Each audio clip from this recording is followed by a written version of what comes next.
나누실 하나님의 말씀 보겠습니다. 신약성경 요한복음 6장 60절에서 71절까지 말씀 함께 보겠습니다.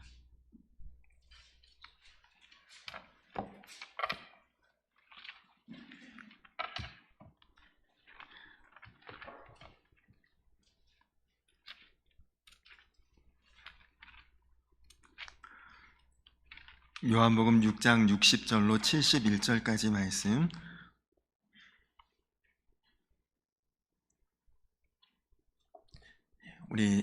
제가 한 절, 여러분들이 한 절, 그렇게 한 절씩 교독하도록 하겠습니다.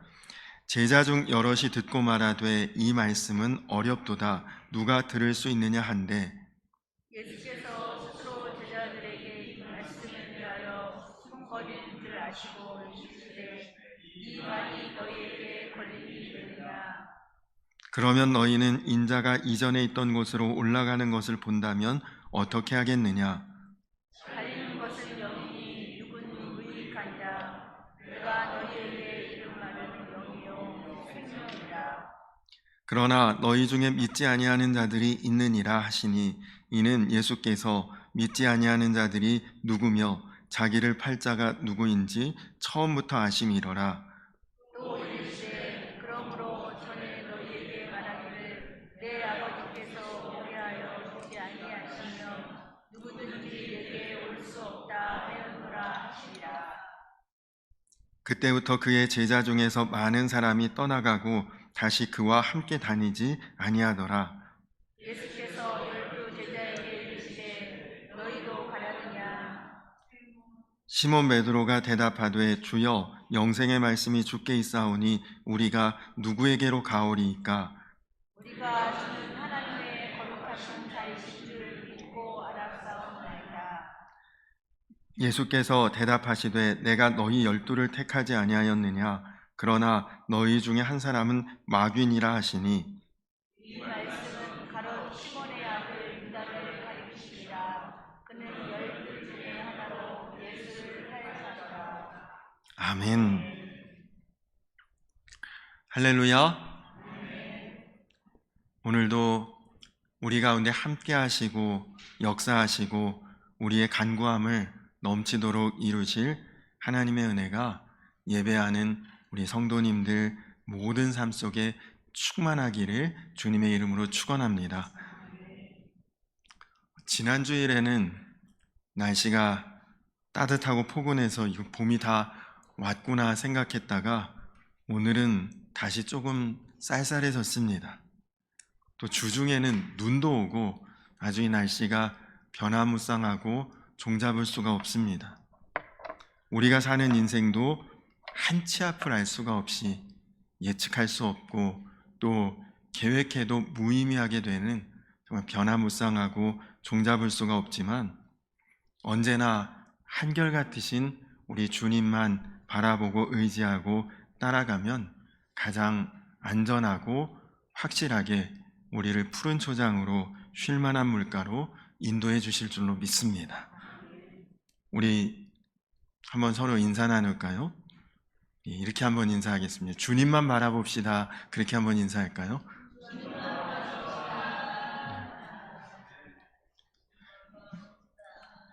감사합니다. 우리 한 번 더 인사하겠습니다.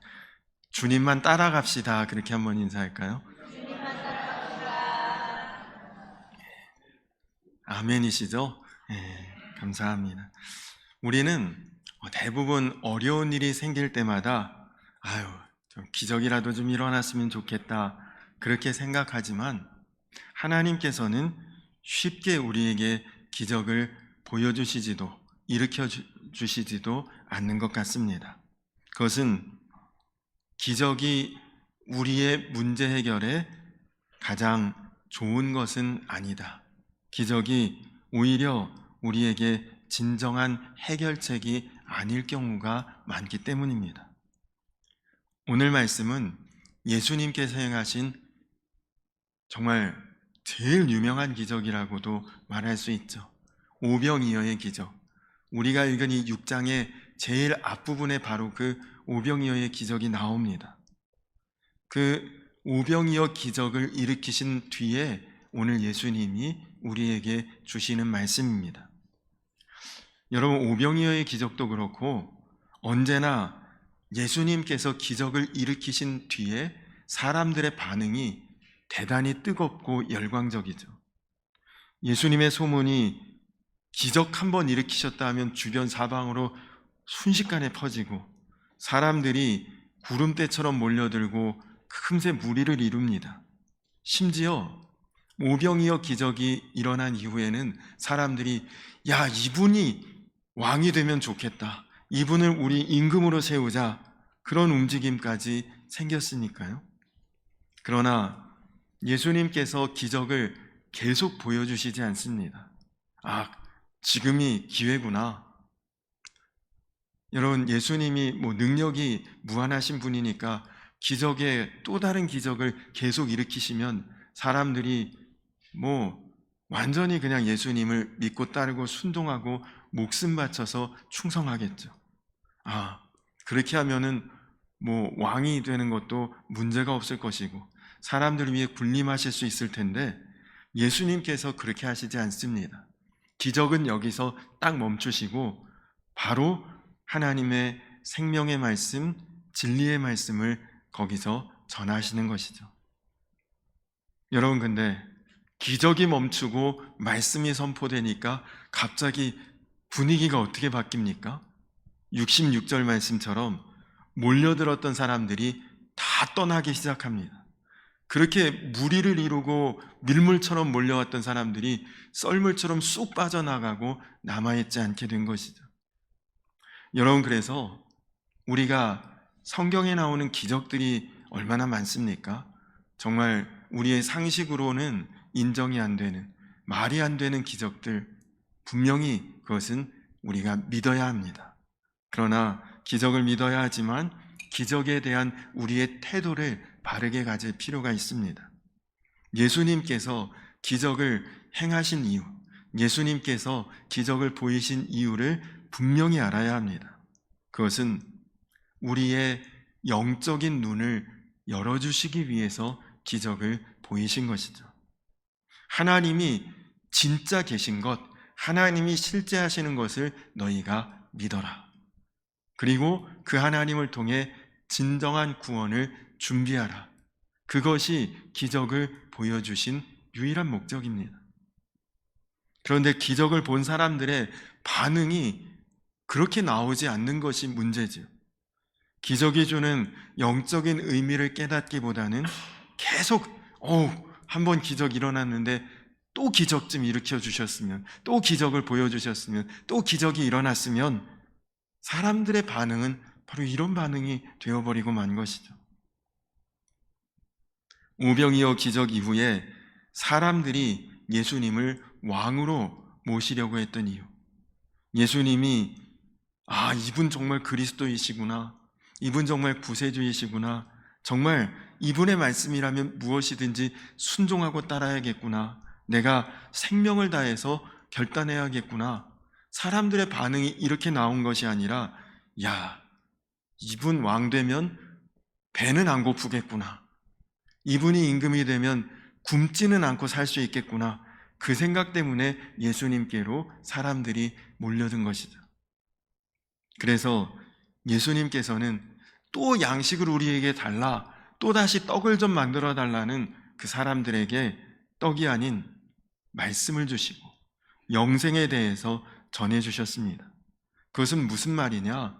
지금 당장 너희 입으로 넘어가는 떡이 중요한 게 아니다. 지금 당장 먹고 사는 문제가 중요한 게 아니라 그것보다 훨씬 더 중요한 영적인 문제가 있다는 것을 예수님이 말씀하고 계신 것이죠. 자, 근데 제자들의 반응이 어떻습니까? 오늘 우리가 읽은 말씀의 첫 구절 60절 말씀을 보니까 제자 중 여럿이 듣고 말하되 이 말씀은 어렵도다, 누가 들을 수 있느냐 한데. 무슨 의미입니까? 여러분, 예수님은 어린아이부터 노인에 이르기까지, 그리고 일자 무식인 사람부터 아주 율법에 능통한 바리새인 율법학자들도 다 듣고 이해할 수 있을 만큼 예수님은 언제나 누구에게나 알아들을 수 있게 가장 쉽게 표현하시고 이해할 수 있도록 말씀하셨기 때문에 예수님 말씀을 듣고 깨닫지 못하는 사람, 알지 못하는 사람은 없습니다. 그러나 지금 제자들이 이렇게 어려운 말씀을 누가 들을 수 있지? 이 말은 이런 얘기 안 듣고 싶어. 이런 얘기는 좀 내가 듣기 싫어. 좀 그런 뜻입니다. 아니, 내 관심은 먹고 사는 것에 있는데 무슨 영생에? 무슨 영원한 나라? 그런 이야기는 나한테는 지금 해당 안 돼. 내가 지금 들은 이야기는 아니다라고 생각하고 있는 것이죠. 그래서 지금 예수님께서 하시는 말씀을 들으려 하지 않고 자기들이 원하는 먹고 사는 것, 배불리는 것에만 지금 해결에 초점이 있는 것이죠. 그러니까 지금 예수님 앞에 나와 있는 것입니다. 그래서 예수님이 그들에게 뭐라고 말씀하십니까? 63절인데 우리 63절 함께 한번 읽어볼까요? 63절 말씀 같이 읽겠습니다. 시작. 살리는 것은 영이니 육은 무익하니라. 내가 너희에게 이른 말은 영이요 생명이니라. 아멘. 자, 이게 무슨 뜻일까요? 쉽게 표현하자면 먹는 문제 해결하는 거 중요한 게 아니다. 진짜 너희에게 중요한 것은 영생의 말씀이다라는 것입니다. 여러분, 예수님이 결코 먹는 문제, 사는 문제를 소홀하게 여기신 분은 아닙니다. 예수님께서 사람들 배고플 때 외면하지 않고 그 줄임배를 채워주셨죠. 그러나 먹는 것만 문제라고 생각하는 그것이 지금 배고픈 것보다 사실은 더 심각한 문제라는 것입니다. 여러분, 우리에게는 다 영이 있습니다. 여러분도 영이 있으니까 오늘 이 자리에 나오신 거예요. 아마 여러분이 육신만 있다면 주일날인데, 이른 시간인데, 집에서 그냥 누워있고, 그냥 편안하게 뭐나 시켜 먹고, 그냥 TV 보고 앉아있으면 육신에 더 좋은 것 아닙니까? 근데 여러분들에게는 영이 있으니까 예배의 자리를 찾아 나오신 것이죠. 육신이 배부른 것, 육신이 편한 것, 물론 중요합니다. 그러나 먼저 우리의 영이 구원받는 것이 더욱 중요한 것입니다. 여러분, 지금 이 말씀을 하시는 예수님의 그 심정, 예수님의 마음이 느껴지십니까? 간혹 여러분 TV나 아니면 유튜브 영상을 이렇게 볼 때 아프리카라든지 아니면 굉장히 어렵고 궁핍한 나라의 그런 아이들, 막 정말 뼈가 앙상한, 그리고 영양실조 걸린 그런 아이들 막 이렇게 영상에 나오면서 후원해달라 그런 광고 보신 적 다 있으시죠? 그런 정말 못 먹고 못 사는 그런 사람들을 볼 때 여러분 마음이 어떻습니까? 불쌍하죠. 가엾고 안 됐죠. 근데 여러분, 못 먹고 배고파서 불쌍한 그 정도와 지금 지옥에 떨어지고 던져지는 그 상황과 어느 것이 불쌍한 것입니까? 어느 것이 더 무서운 것입니까? 오죽하면 예수님은 차라리 너희 한쪽 눈을 빼고서라도, 한쪽 팔을 자르고서라도 지옥에 가는 것보다는 천국에 가는 것이 훨씬 유익하다고 말씀하시지 않았습니까? 그러니까 예수님은 떡을 주러 오신 것이 아니거든요. 배고픈 문제 해결해 주러 오신 것이 아니라 십자가의 화목제물이 되려고 우리에게 오신 것이고, 누구든지 그것을 믿는 자는 심판받지 않고 지옥 가지 않고 영생에 이르게 하기 위해 오신 것이 예수님의 가장 중요한 목적이라는 것입니다. 저는 오늘 말씀을 준비하고 전하면서 예수님의 마음을 아주 조금은 이해할 수 있을 것 같았습니다. 제가 여러분들에게 이렇게 설교할 때 대부분 오늘 은혜 많이 받았다고 하는 반응이 나오는 말씀은 세상에서 잘되고 형통하고 복 받는 것에 대한 설교를 하면 다 은혜 받으시고 좋다고 하십니다. 근데 영적인 말씀, 영생의 말씀, 사명의 말씀을 전하면 대체로 은혜 받았다는 말씀, 그런 반응이 거의 없습니다. 오히려 부담스럽게 저런 말씀을 하시나, 그런 모습이시죠. 왜냐? 듣고 싶은 말씀이 아니거든요. 많은 성도들이 시간에 쫓기고 피곤에 눌려서 기도 생활 어려워하고, 말씀 묵상할 시간도 없고, 사명 감당할 수 있는 것 그 부담스럽다고 하십니다. 먹고 사는 문제, 물질 문제, 현실의 문제가 생명의 말씀보다 사실은 더 시급하고, 그리고 더 다가오는 문제죠. 그러나 여러분, 그럴수록 우리가 영적으로 분별해야 합니다. 언뜻 생각하면 돈 문제, 먹고 사는 문제가 성경 말씀으로 해결되나? 성경 말씀에 무슨 그것이 답이 되나? 지금 나에게 당장 눈앞에 아주 현실적인 어려움들이 성경 읽는다고 그게 해결되고 답이 될까? 보통 그렇게 생각하지만 여러분, 그렇지 않습니다.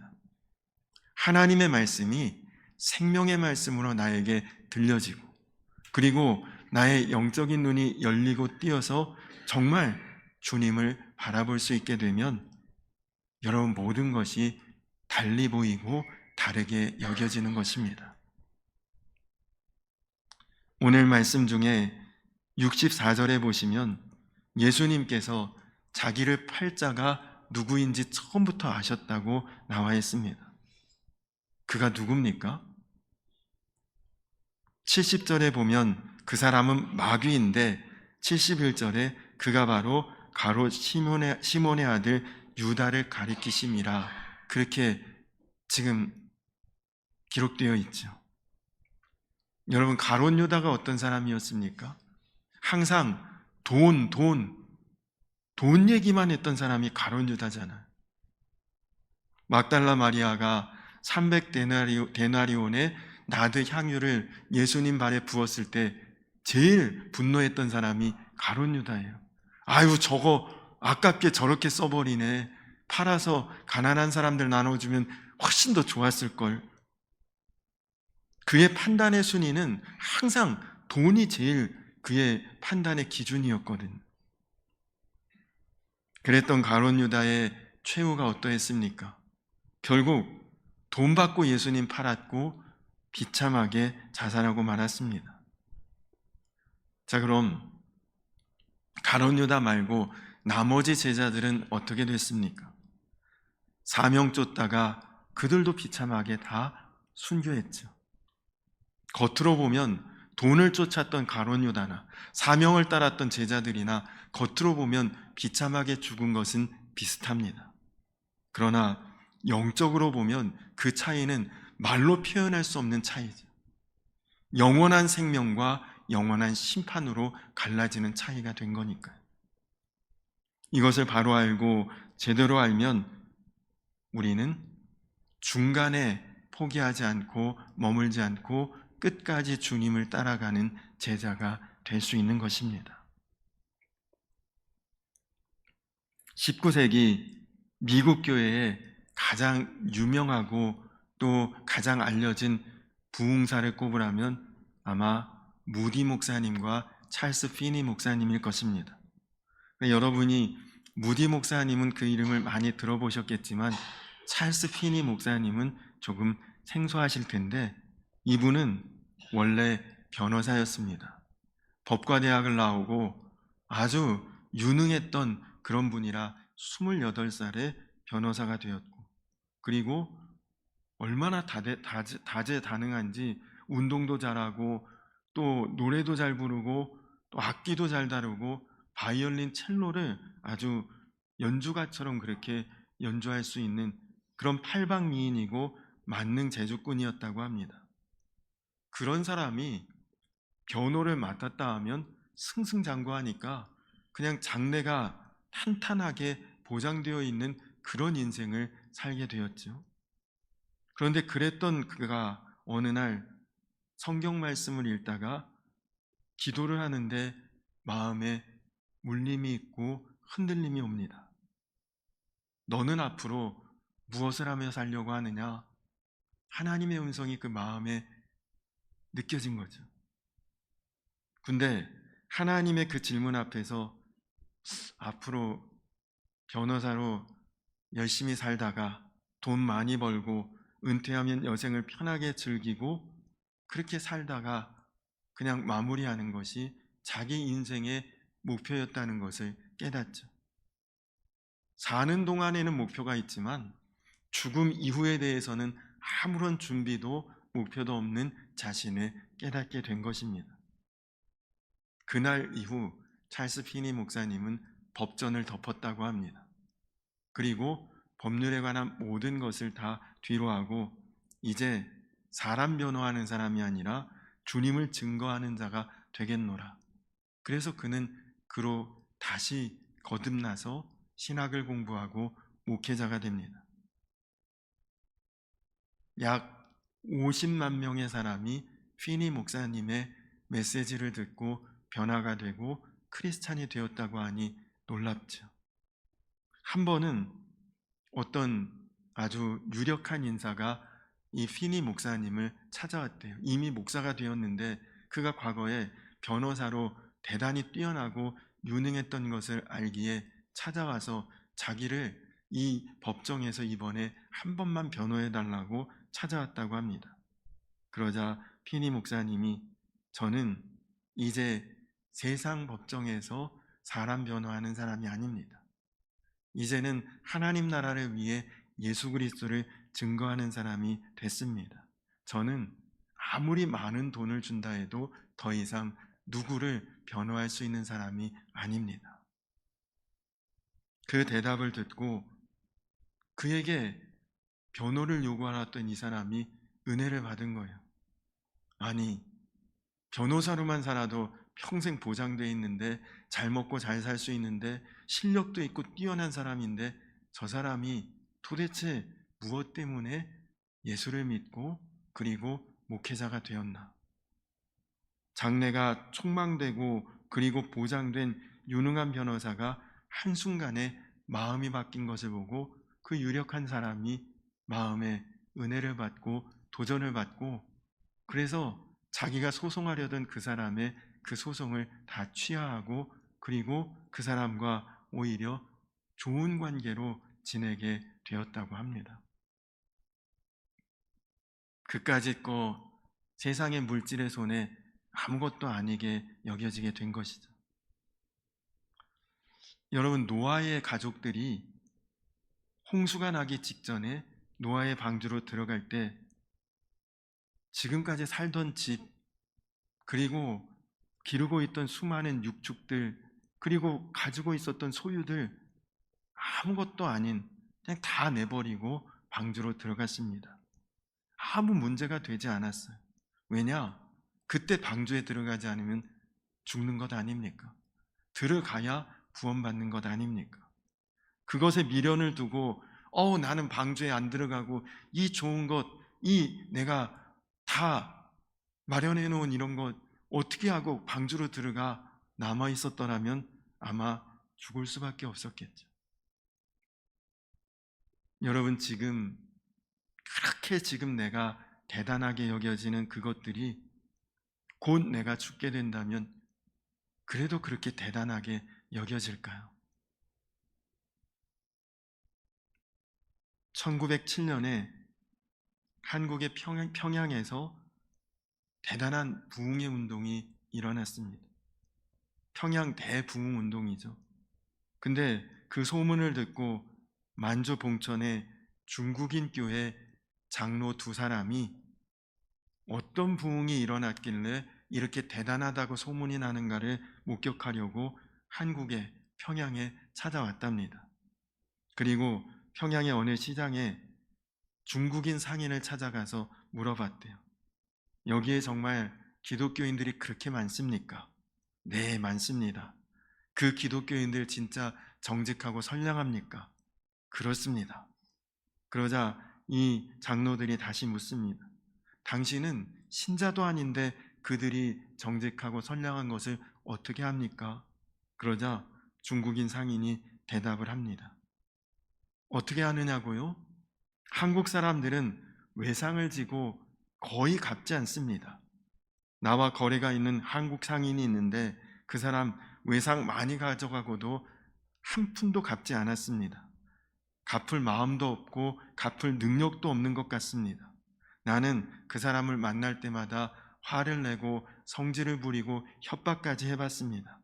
그러나 요지부동이었던 그 사람이 얼마 전 나에게 찾아와 외상값을 한 번에 몽땅 다 갚았습니다. 나는 너무 놀라서 전에는 그렇게 안 갚더니 이제 와서 다 갚는 이유가 무엇이냐고 물었습니다. 그러자 그 사나이가 저에게 대답했습니다. 전에는 내가 기독교인이 아니었고 지금은 기독교인이 되었기 때문입니다. 이 중국인 교회 장로들은 만주로 돌아가 본교회에서 무슨 복잡한 설교 대신에 자기들이 보고 들은 것을 그대로 간증했는데 만주에서도 놀라운 부흥운동이 일어나게 되었다고 합니다. 여러분, 영생의 눈이 뜨이고 생명의 주님인 예수님을 알고 나면 여러분이 지금 그렇게 심각하다 또 대단하다 생각했던 그런 문제들이 아무것도 아니에요. 사람들이 나에게 뭐라고 말하나 어떻게 평가하나 그거 별로 중요한 문제 아닙니다. 육신적인 고단함과 피곤함도 다 넘어설 수 있습니다. 한마디로 여러분 인생에 어려움이 다 사라지고 모든 것이 편안해집니다. 여러분 아침마다 출근할 때 얼마나 몸이 천근만근이고 힘들고 지칩니까? 근데 아마 내일 해외여행 간다, 내일은 출근이 아니라 공항으로 나간다, 그러면 아마 그 전날 밤 아무리 피곤해도 마음 설레이고 잠이 잘 오지 않을 것입니다.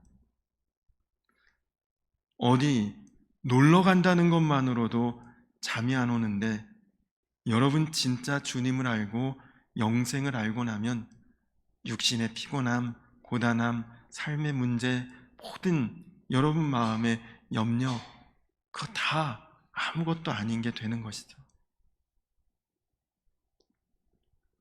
전에 사역하던 교회 신방전도사님 딸이 고등부인데 교회에서 필리핀 단기 선교를 가는데 같이 다녀오게 됐습니다. 근데 이 아이가 얼마나 반찬 투정이 심한지 같은 반찬을 2번 상에 올릴 수가 없었대요. 샤워를 하면 1시간씩 샤워를 하고, 그래서 전도사님이 속이 많이 상했는데 필리핀 단기 선교 다녀오니까 김치만 밥상에 있어도 꿀맛이라 그러고 물이 아까워서 샤워도 10분 만에 후딱후딱 하고 나오는 그런 아이로 바뀌었다고 합니다. 단기 선교 다녀와서 언어 습관이 바뀌었는데 매일 재수없어, 짜증나라는 말을 입에 달고 살던 애가 하루에도 몇 번씩 엄마 고마워라는 말을 하더랍니다. 필리핀에 여러분들 가보시면 깜짝 놀라요. 거의 아마존 다큐멘터리 그런 데 나오는 그런 수준으로 살거든요. 그런 모습을 보고 완전히 바뀌고 달라진 거죠. 영적으로 눈이 뜨이면 사람이 달라집니다. 여러분 기도가 달라져요. 맨날 하나님께 달라, 해결해달라 이런 기도, 이런 요구가 그저 감사합니다라는 기도로 다 바뀝니다.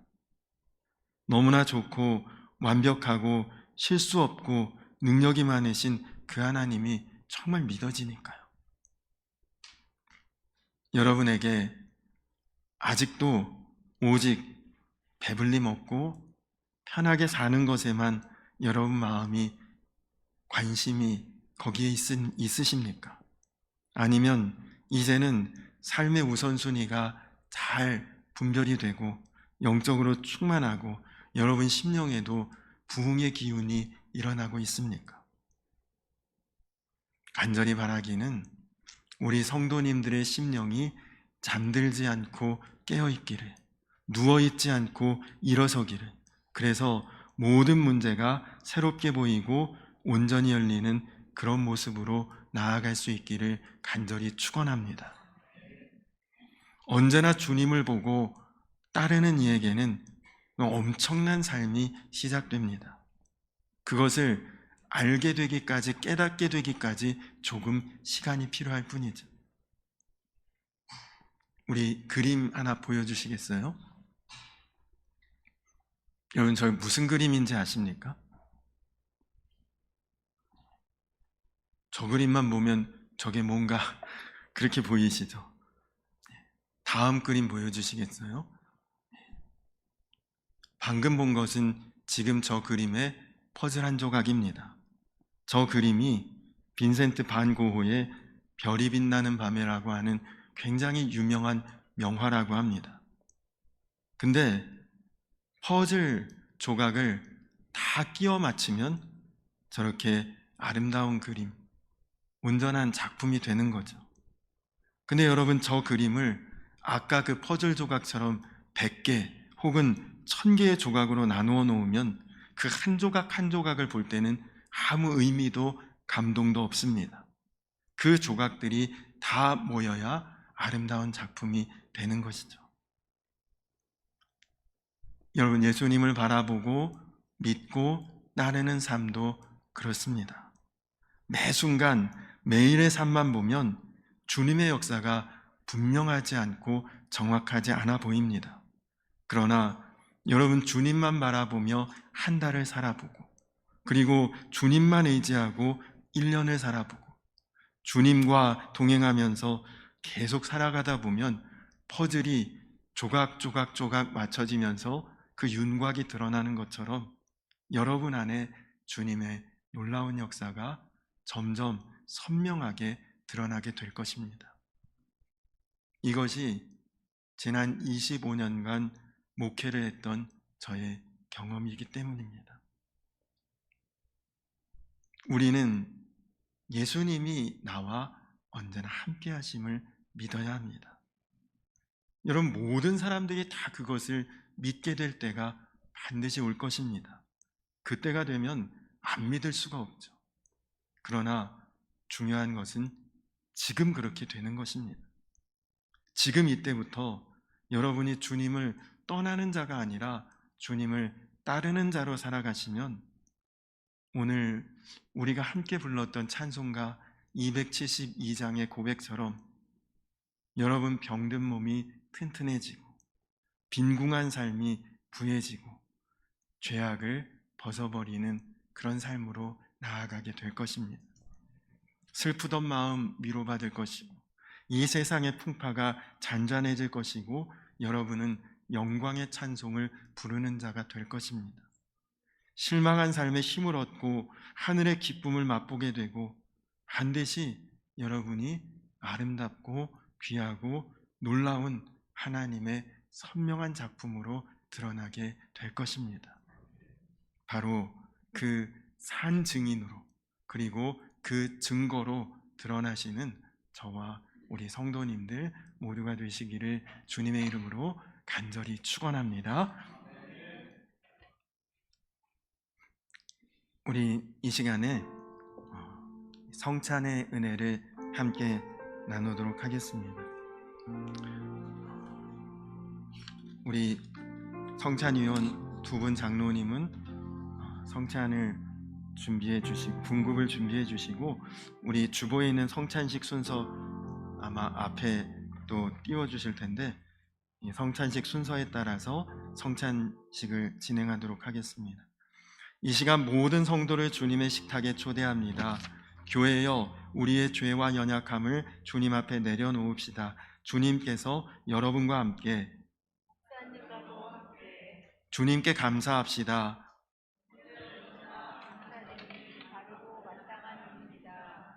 아버지 보소서, 우리를 위해 찢긴 당신 아들의 몸입니다. 우리 죄사함을 위해 흘린 당신 아들의 피입니다.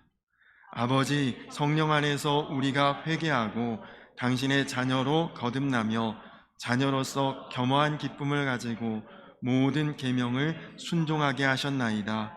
그렇게 거룩해져 거룩이신 당신 앞에 서게 하셨으니 이 놀라운 일로 인해 우리가 이 땅의 성도들, 하늘의 성도들, 그리고 천사들과 함께 당신을 찬양하나이다. 주님의 평화를 나눕시다. 주님께서 여러분과 함께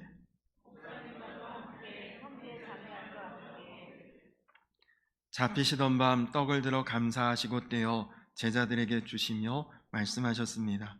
받아 먹으라, 너희를 위한 내 몸이니라. 또 잔을 들어 감사하시고 제자들에게 주시며 말씀하셨습니다.